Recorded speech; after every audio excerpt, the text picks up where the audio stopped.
If you're guessing the narratee is the narrator's listener, good guess. But wouldn't that just be the reader, Ro? Oh, now you've done it.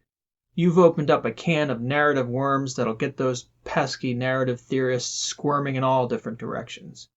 If I'm being honest, the writer in me was tempted to leave any discussion of narratees out of these lessons, but the narrative theorist in me would start squirming, but only a little. There's a conversation among theorists that I find almost totally academic and irrelevant. Almost. You see, there are some theorists who are fascinated by our particular form of telepathy and all of the cognitive leaps it requires. Some are conventions, some are very much a necessary part of the literary art. And these particular theorists fixate on trying to pick at the theoretical layers that fall between the mind of the living author and the mind of the living reader. And there are quite a few more of these layers than you might think at first. Just how many often depends on the narrative posture. So what the hell are you talking about, Ro? I'm going to ask you to imagine that you're reading the following part. Okay, Ro here. Consider me, friendly old Ro, the author, a living human being typing away at a keyboard as one extreme in the telepathy game, the ultimate transmitter. On the far end of the telepathy game is you, the reader, in the flesh, reading the words on the page and interpreting them in the way you see fit, which I hope is to incorporate and make lessons like these useful to your writing. Human you, the ultimate receiver. Those are the two extremes of the telepathy spectrum, my brain, your brain. But there's a lot of middle ground. We don't know each other very well. In fact, I know next to nothing about you. I have to assume quite a bit. I think you're probably a writer, or an aspiring writer, or at least someone very interested in writing or the art of creating literature. If you're this far into this lecture series, these are probably safe assumptions. But this is me guessing about who you are.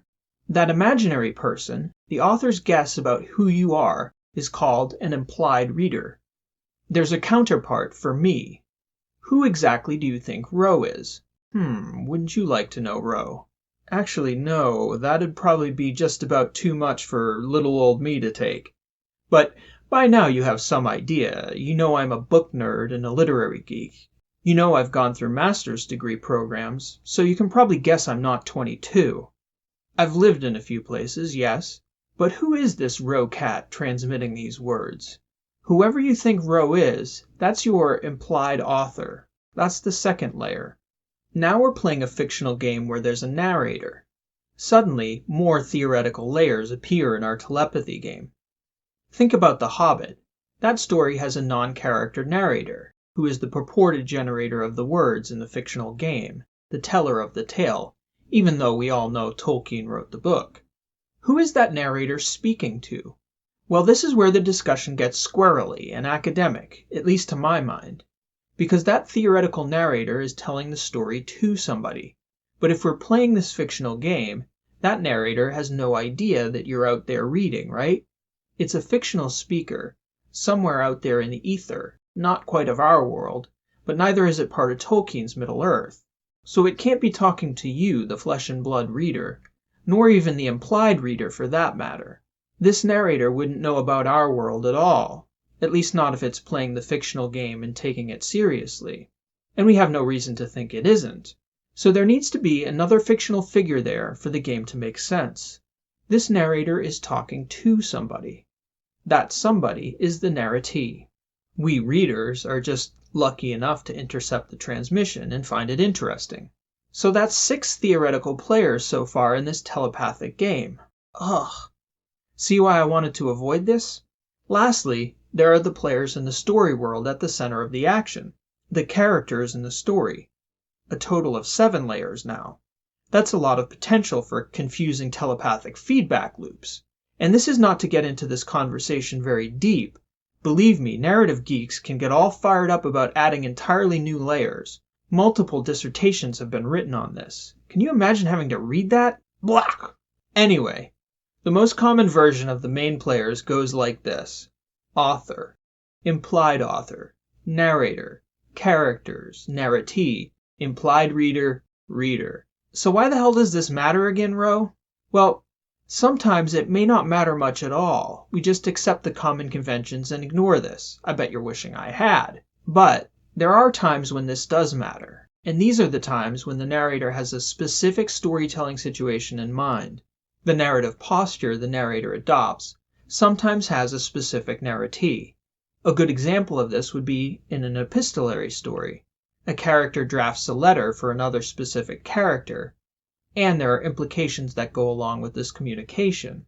Maybe it's a letter for a lover and the husband intercepts it. Uh-oh.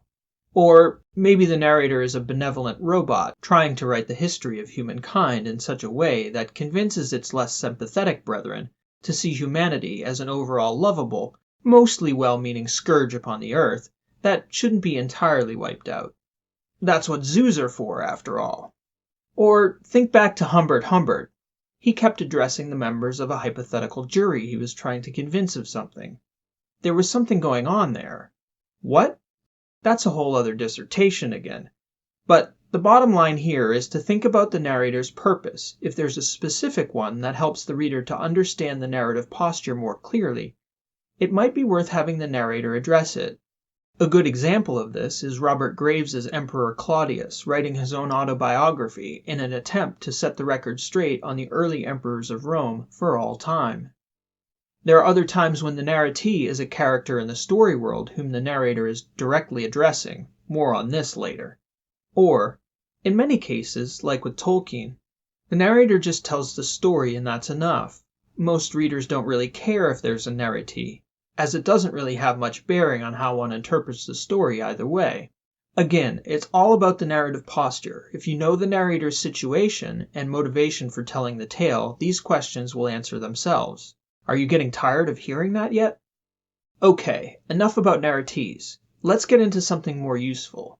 I mentioned in the section about narrative time that a simultaneous narrator, the narrator telling the tale as it's unfolding, yes, that narrator seemingly confers a sense of immediacy to the action.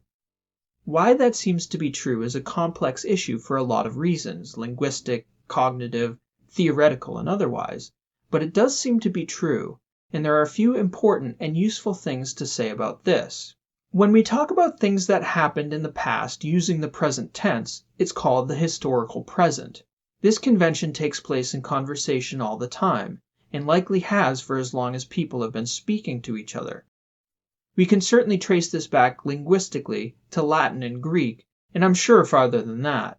You hear people do this all the time. So last weekend, we were up in Vermont, Greg and me hiking, and we came across this beaver dam across the path, right?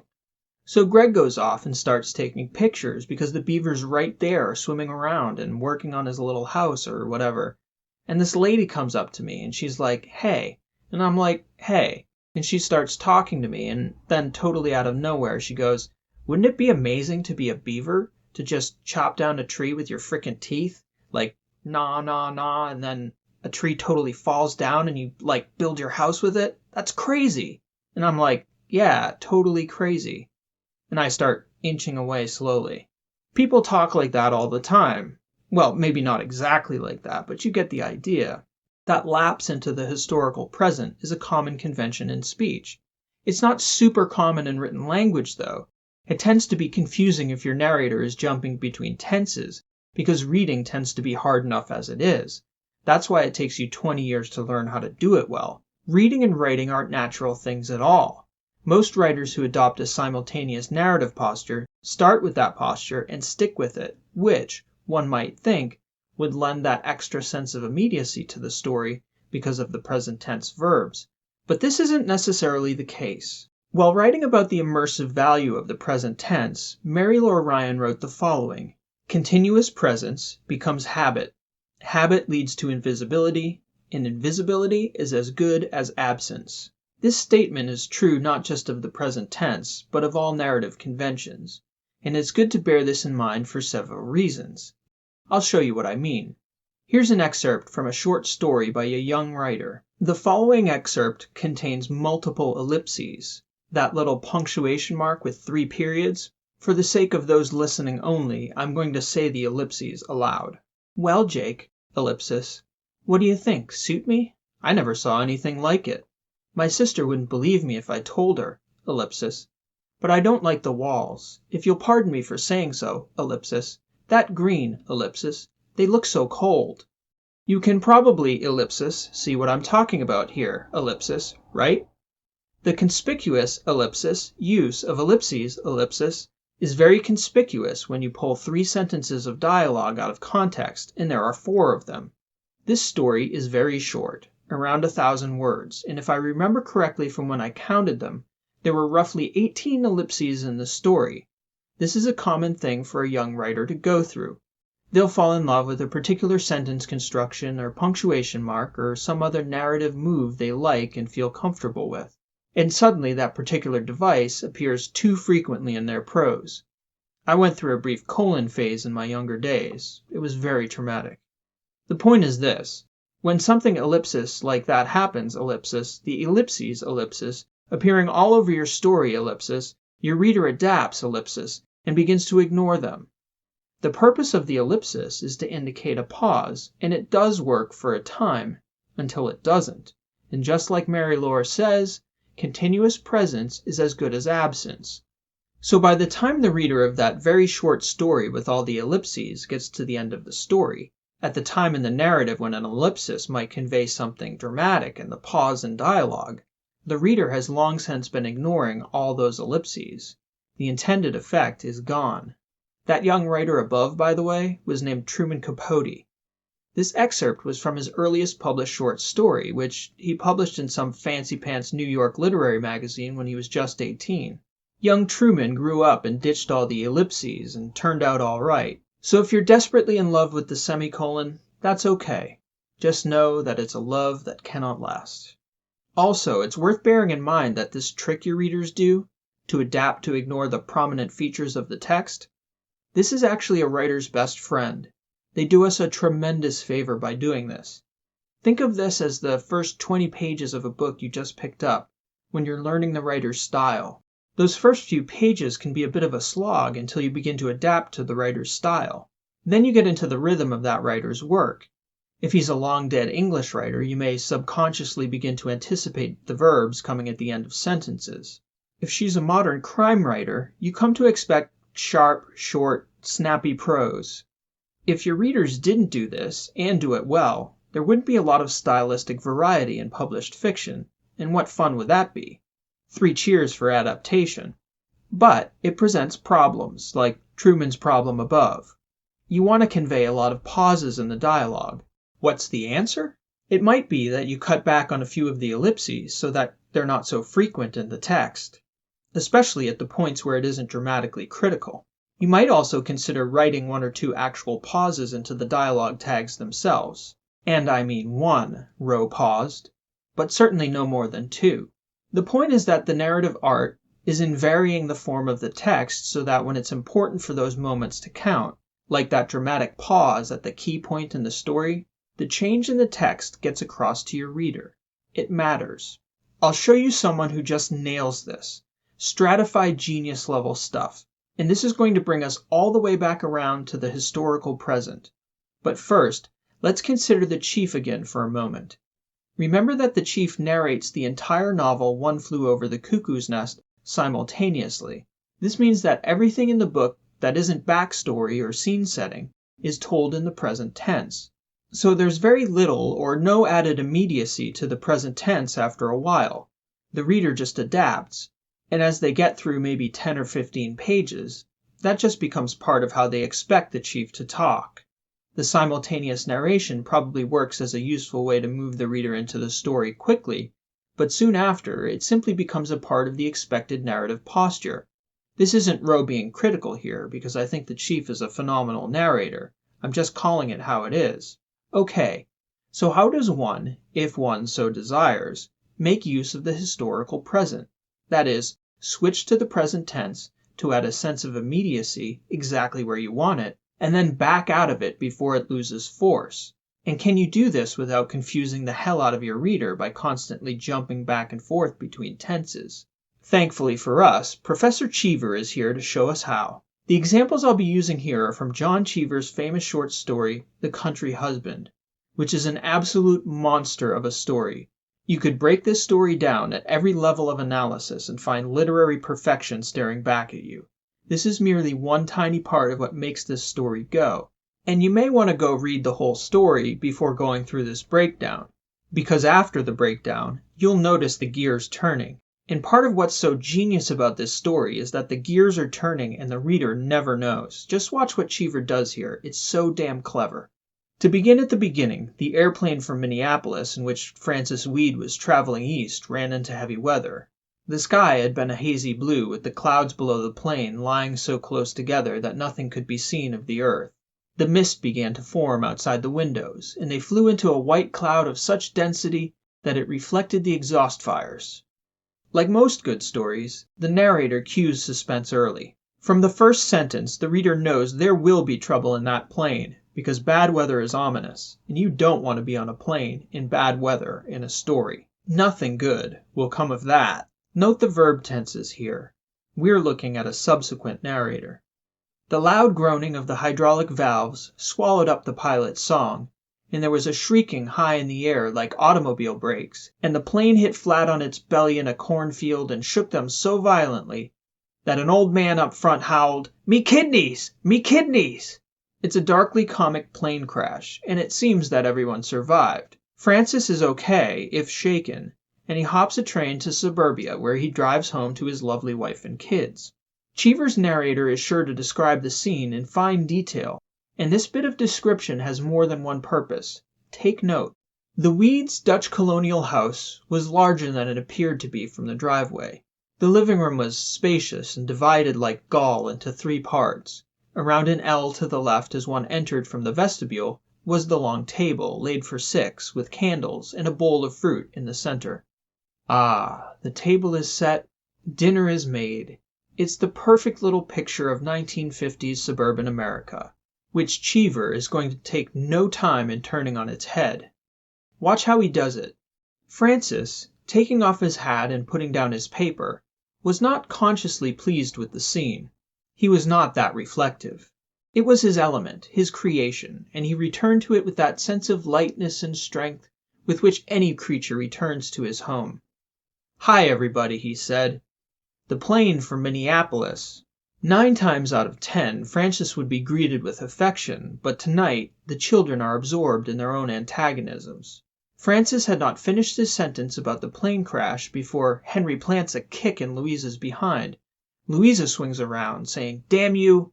Francis makes the mistake of scolding Louisa for bad language before he punishes Henry. Now Louisa turns on her father and accuses him of favoritism. The narrator jumps into the historical present mid-sentence. Francis had not finished his sentence about the plane crash before Henry plants a kick in Louisa's behind. And now the story takes up the immersive power of the historical present, and the story continues like this for a full page. There's back and forth fighting between the kids. Nobody's listening to Francis as they're fighting, playing with their food and eating dinner. And poor Francis, who's just barely escaped a plane crash with his life, would like someone, especially his wife Julia, to acknowledge what he's been through. Cheever's narrator continues. Francis says that he must be understood. He was nearly killed in an airplane crash, and he doesn't like to come home every night to a battlefield. Now Julia is deeply concerned. Her voice trembles. He doesn't come home every night to a battlefield. The accusation is stupid and mean. Everything was tranquil until he arrived. She stops speaking, puts down her knife and fork, and looks into her plate as if it is a gulf. The entire page seems frenetic, like the sort of scene you'd see with 3 small kids around a dinner table. The back and forth sniping, the misbehavior, the inability to pay attention. "Louisa hit me first!" You know the drill. Cheever uses the historical present to add to the sense of chaos, and it's a clever move because it subtly contrasts with the opening that preceded it. The language jumps without your noticing, and somehow this narrator has found a way to make a family dinner seem more chaotic than a plane crash. But now this narrator has a problem. The reader has been successfully tricked into moving into the historical present. You've got to move back, because this is the historical present, not a simultaneous narrator. If you keep narrating in the historical present, it loses any force it gained in this brief chaotic scene. And if you want to play this card again sometime in the story, Perhaps, at the end maybe. Then you better have a way to get this thing back on track without it being conspicuous. Watch how Cheever's narrator does it. You know it's coming, and I bet you'll barely notice it. The other children drift away from the battlefield, and Francis goes into the back garden for a cigarette and some air. It was a pleasant garden, with walks and flower beds and places to sit. The sunset had nearly burned out, but there was still plenty of light. Put into a thoughtful mood by the crash and the battle, Francis listened to the evening sounds of Shady Hill. And we're back. You probably noticed, but only because I told you so. I had to read this story 3 times before I even realized that Cheever was doing this. And I only noticed then because I happened to be studying different narrative postures at the time. Cheever's so sly here. He has the narrator describe the state of the garden in a general sense. The narrator slips back into the descriptive mode from earlier in the story, when Francis first entered the house. This passage echoes the way the narrator described the Weeds' living room early in the story, which initially cued the reader to accept this style of subsequent narrator as the baseline narrative posture of the story. Want to go back from the historical present? Describe something. You have to go looking for this sleight of hand, but when you do, what's this? Simultaneous narration? Huh? No, Ro. That's Cheever doing work. That's his subsequent narrator sneaking into and out of the historical present like a cat burglar snaking diamonds from the front display case at Tiffany, with people watching. File this one under advanced moves, people. And you can believe Cheever didn't leave that other card in his hand after sneaking out of the historical present. He brings it back, playing that card again when it counts most, on a night when kings in golden suits ride elephants over the mountains. Great writers are making moves like this all the time.